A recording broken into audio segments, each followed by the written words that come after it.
objek ilmu negara. Di muka dalam bab 1 telah disebutkan bahwa objek atau lapangan pembicara ilmu negara adalah negara. Penyebutan ini sebetulnya adalah baru sepintas kilas saja sesuai dengan nama ilmu yang kita bicarakan. Tetapi kalau kita memperhatikan betul-betul, sesungguhnya ilmu yang membicarakan negara itu tidak saja ilmu negara, melainkan masih banyak ilmu lain yang juga membicarakan negara. Oleh karena itu, dalam menentukan objek ilmu negara ini, pertama-tama kita harus mengetahui terlebih dahulu ilmu-ilmu yang manakah yang mempunyai hubungan erat dengan ilmu negara, bertalian dengan objeknya itu. Tentunya dalam penentuan hubungan ini kita harus berpedoman kurikulum yang dilaksanakan pada fakultas hukum kita, yaitu Fakultas Hukum Universitas Gadjah Mada.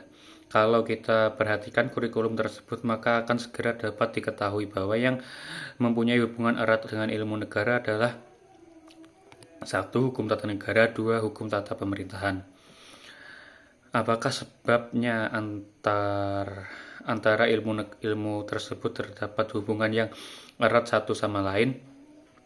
Sebabnya ialah karena ilmu-ilmu tersebut mempunyai objek yang sama, yaitu negara. Kalau demikian, lalu apakah bedanya? Perbedaan sesuatu hanya terletak pada sudut pandang daripada masing-masing ilmu tersebut. Adapun perbedaan tersebut secara singkat adalah di satu pihak, yaitu hukum tata negara dan hukum tata pemerintahan, memandang objeknya, yaitu negara, dari sifatnya atau pengertiannya yang konkret. Artinya objeknya itu sudah terkait pada tempat, keadaan, dan waktu. Jadi telah mempunyai adjektif yang tertentu, misalnya negara Republik Indonesia dengan negara Inggris, negara Jepang, dan seterusnya. Kemudian dari negara dalam pengertiannya yang konkret itu diselidiki atau dibicarakan lebih lanjut susunannya, alat-alat perlengkapannya, wewenang serta kewajiban daripada alat-alat perlengkapan tersebut, dan seterusnya.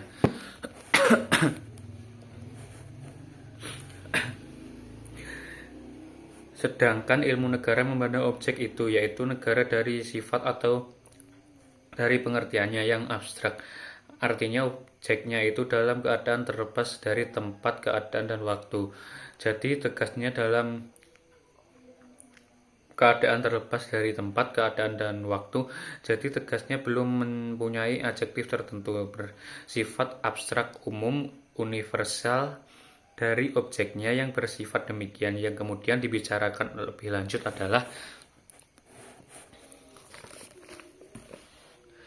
kapankah suatu itu dinamakan negara, kapan tidak, lalu apakah yang disebut negara itu hakikatnya itu apa, dan seterusnya.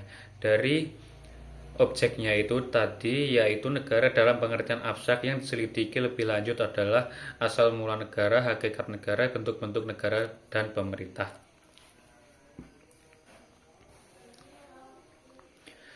Jadi hal inilah yang menjadi pokok pembicaraan dalam ilmu negara. Tetapi sekali lagi kita harus ingat bahwa yang menjadi objek ilmu negara itu adalah negara dalam pengertiannya yang umum, abstrak, universal. Jadi dengan demikian, 3 pokok pembicara tersebut di atas berarti: 1. Mengenai asal mula negara, itu yang dimaksud bukanlah asal mula atau terbentuknya suatu negara yang konkret, negara Indonesia, Jepang, Inggris misalnya. Bukan itu yang dimaksud, tetapi asal mula atau terbentuknya atau terjadinya apa itu suatu yang dinamakan negara. Negara dalam pengertiannya adalah umum, abstrak, universal tadi. Jadi tegasnya apa yang dinamakan negara itu adalah hanya dalam alam pikiran, dalam angan-angan. Arti kita memikirkan adanya suatu itu, keadaan kita angkat ke alam pikir, dan disinilah kita membayangkan adanya apa yang dinamakan negara itu. 2. Mengenai hakikat ilmu negara. Ini pun yang dimaksud bukanlah hakikat daripada negara tertentu, melainkan yang dimaksud adalah hakikat daripada apa yang dinamakan negara itu tadi. Apakah itu merupakan keluarga yang besar, atau merupakan suatu alat atau wadah atau organisasi atau perkumpulan ini nanti kita akan menjumpai pendapat-pendapat banyak sekali. Jadi pokoknya yang apa atau suatu yang dinamakan negara itu hakikatnya apa. Dengan demikian ini berarti memberikan sifat-sifat tertentu yang menentukan dan yang merupakan sifat-sifat pokok dari apa yang dinamakan negara itu. Hal ini kiranya dapat dijelaskan sebagai berikut dengan perumpamaan. Misalnya dahulu waktu kita baru mempelajari pengetahuan hukum tata negara, kita masih ingat bahwa demikian pendapat orang pada umumnya negara itu ada kalau syarat-syarat telah dipenuhi. Syarat-syarat itu tadi biasanya yang dimaksud adalah A. Ada daerah yang tertentu, ada rakyat, ada pemerintahan yang berdaulat. Kiranya ini semua sebetulnya bukanlah merupakan hakikat negara, tapi ini adalah merupakan sebagai syarat-syarat formal saja bagi suatu yang disebut negara, bukan merupakan syarat-syarat materialnya. Sebagai suatu perumpamaan sebuah gedung misalnya. Jadi di sini negara itu kita umpamakan sebagai sebuah gedung. Gedung itu kalau kita pikirkan dipelajari akan kita ketemukan ada lantainya, tiangnya, dindingnya, pintunya, atapnya, dan sebagainya. Ini semua sebetulnya adalah merupakan bagian-bagian dari bagian saja daripada apa yang kita namakan gedung tadi. Dan sudah barang tentu ini harus merupakan suatu kesatuan, suatu keutuhan. Sebab kalau bagian-bagian tadi hanya tertumbuk saja, jadi kita ada sifat-sifat keteraturan dan kesatuannya tertentu. Tentunya kita yang tidak dapat menyebut bahwa itu adalah gedung. Demikian pula halnya dengan negara.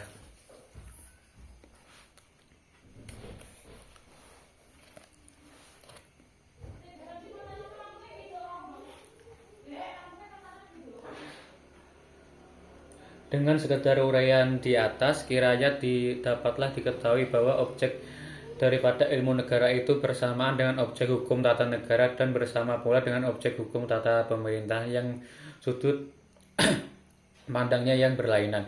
Ilmu negara memandang, menyelidiki, mempelajari objek yaitu negara dan pengertian yang abstrak, umum, universal. Sedangkan kalau kedua ilmu lainnya itu tadi memandang, menyelidiki, mempelajari objeknya yaitu juga negara dalam pengertiannya yang konkret yang tertentu. Disinilah letak hubungan yang erat antara ilmu negara dengan hukum tata negara dan hukum tata pemerintahan. Hukum ini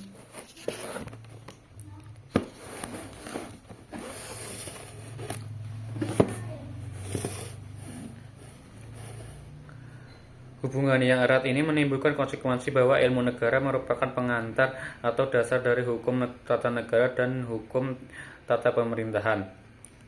Tegasnya yang tidak akan dapat mempelajari hukum tata negara dari suatu negara dengan baik kalau sebelumnya tidak mempelajari ilmu negara terlebih dahulu. Demikian misalnya Leon Duguid dalam bentuk Treat de droit constitutionnel hampir separuh lebih memuat tentang ilmu negara. Di atas telah beberapa kali disebut bahwa objek ilmu negara itu adalah negara dalam pengertian yang abstrak, umum, universal. Jadi perhatiannya tidaklah hanya ditujukan terhadap suatu negara yang tertentu yang konkret yang telah mempunyai adjektif tertentu. Tetapi meskipun demikian sebetulnya terhadap objek ilmu negara ini pandangan para sarjana tidaklah sama. Antara lain pandangan dari seorang sarjana Jerman misalnya yaitu Georg Jelinek dalam bukunya yang sangat terkenal Allgemeine Staatslehre, beliau membuat suatu sistematik yang sangat teratur, dan karena pengaruh sistematik Georg Jelinek ini kemudian timbul ketentuan dalam membuat sistematik ilmu negara. Secara garis besarnya Georg Jelinek membuat sistematik sebagai berikut. Pertama-tama beliau membagi Staatswissenschaft dalam pengertian yang luas dalam dua bagian, yaitu Staatsweg dalam pengertian yang sempit, Rechtswissenschaft. Di sini dalam pembagian ini yang penting bagi kita ialah Staatswissenschaft dalam pengertian yang sempit. Ini kiranya dapat disalin dengan ilmu kenegaraan. Kemudian semuanya pengertian yang sempit ini dibagi lagi menjadi dua, yaitu Allgemeine Staatsrecht, ilmu negara umum, Besondere Staatslehre, ilmu negara khusus. Kemudian Allgemeine Staat ini masih dibagi lagi dalam Allgemeine ini menyelidiki negara sebagai gejala sosial dan dapat dinamakan misalnya dengan perkumpulan-perkumpulan sosial.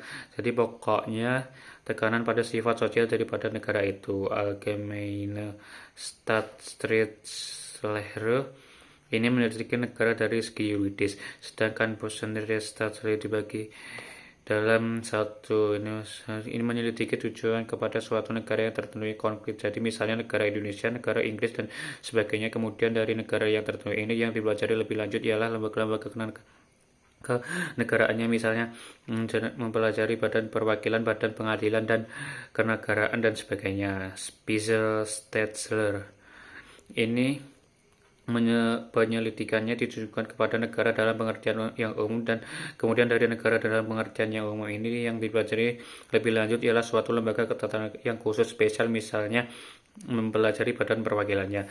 Maka kalau kita akan membandingkan antar ilmu negara yang individual, negara ilmu negara yang spesial, yang keduanya itu sifatnya adalah khusus, ialah bahwa kalau ilmu negara yang individual, yang khusus itu adalah negaranya. Jadi negara itulah yang tertentu yang khusus. Sedangkan kalau ilmu negara yang spesial, yang khusus itu adalah lembaga kenegaraannya yang diselidiki itu. Sebagai contoh misalnya kalau kita mempelajari badan perwakilan kedudukan kepala negara yang dibagi dari negara Indonesia, maka ini adalah termasuk ilmu negara individual. Tetapi kalau kita mempelajari badan perwakilan dari negara-negara Indonesia, Inggris, Amerika Serikat, Swiss, Jerman, dan Jepang misalnya, maka ini termasuk ilmu negara yang spesial. Sekarang bagaimanakah kalau sistematik Georgianik tersebut di atas kita terapkan pada kurikulum yang kita laksanakan di sini, Fakultas Hukum Universitas Gadjah Mada? Dalam kurikulum ini itu seperti telah disebutkan dengan ilmu-ilmu yang berobjek negara, namun negara, hukum tata negara, dan hukum tata pemerintahan. Dalam hal ini yang harus kita perhatikan pertama-tama ialah perbedaan antara satu jenis yang berdiri sendiri, yaitu ilmu negara, dan di satu pihak dengan kedua ilmu lainnya yang ada bersamaannya, yaitu ilmu-ilmu tentang negara yang ada kata-kata hukumnya tadi. Dengan demikian, maka kalau kita melihat yang kedua tadi, yaitu hukum tata negara dan hukum tata pemerintahan, sifatnya akan lebih mendekati pada ilmu negara yang individual dan sistematik Georgianik. Dalam arti bahwa yang diselidiki atau yang dipelajari itu bukan negara dalam pengertian yang umum, tetapi penyelidikan itu ditujukan pada negara yang tertentu. Jadi misalnya menyelidiki, mempelajari, atau membicarakan hukum tata negara Indonesia. Sedangkan kalau ilmu negara yang sifatnya lebih mendekati ilmu negara yang spesial dalam sistematik Georgianik, dalam arti bahwa yang diselidiki, yang dipelajari, atau yang dibicarakan adalah negara dalam pengertian yang umum. Jadi pertama-tama harus mengetahui terlebih dahulu apa yang dinamakan negara, hakikat apa, dan bagaimana terjadi negara itu. Jadi objeknya itu bersifat adalah abstrak.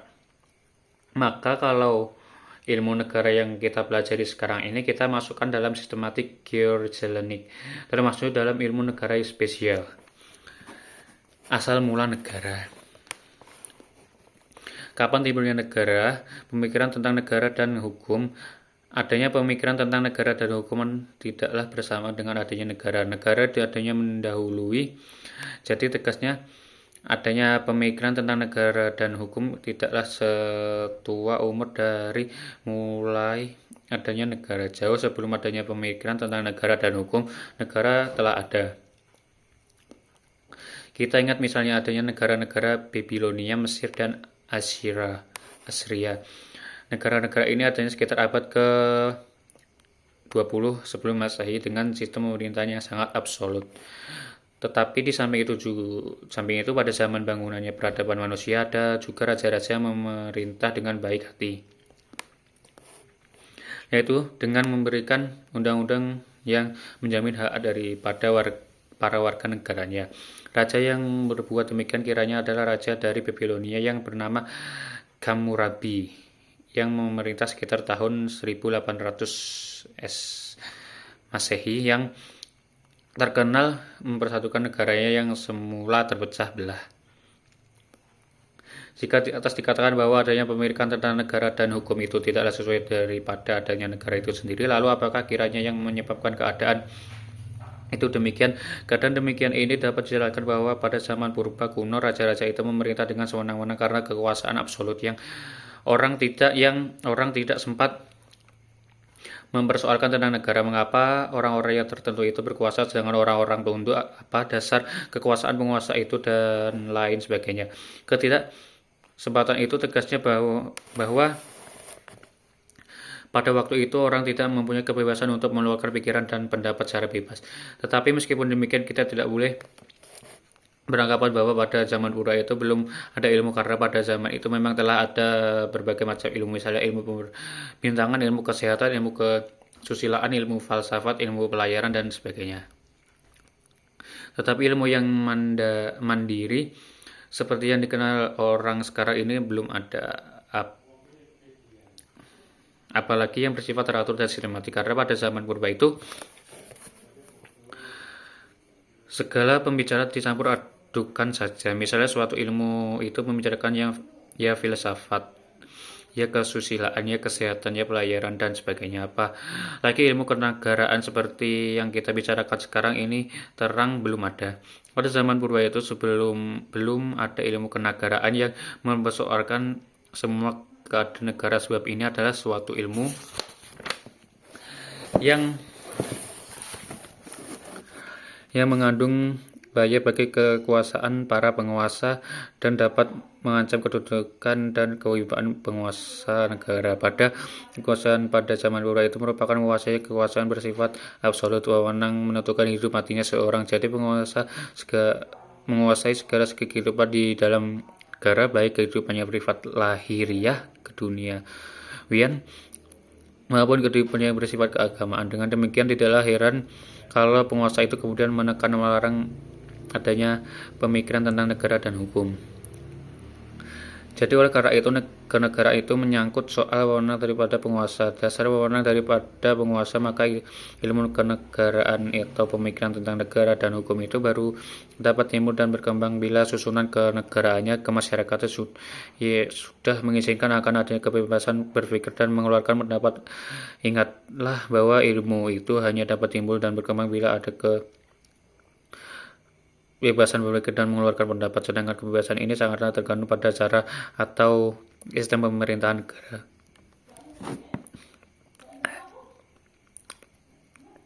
Jika memikirkan tentang negara dan hukum itu tidak mendahului ataupun bersama dengan adanya negara atau membentuk dan pertumbuhan peradaban, karena merupakan gejala sosial, gejala kemasyarakatan yang menampakkan diri setelah berapa dapat lamanya setelah negara atau peradaban itu ada, maka pemikiran tentang negara dan hukum itu baru akan kita jumpai di tempat di negara, di mana sistem ketatanegaraannya memberikan kemungkinan kepada para warga negara untuk secara bebas mengeluarkan pikiran dan pendapat secara kritis.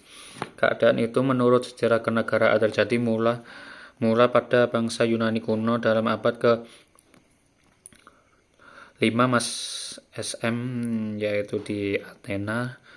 Jadi bangsa Yunani kuno lah yang pertama kali memulai mengadakan pemikiran tentang negara dan hukum. Dus kebebasan berpikir dan mengeluarkan pendapat secara kritis dan jujur dimulai dengan ada bangsa Yunani kuno. Kalau demikian, apakah kiranya yang menyebabkan adanya keadaan demikian itu? Banyak faktor-faktor yang mempengaruhinya, yaitu satu, adanya sifat agama yang tidak mengenal ajaran Tuhan yang ditetapkan sebagai kaidah kanon. Dua, keadaan geografis negara tersebut yang menjuruskan kepada perdagangan dan perantauan sehingga bangsa Yunani sempat bertemu dan bertukar pikiran dengan bangsa-bangsa lain.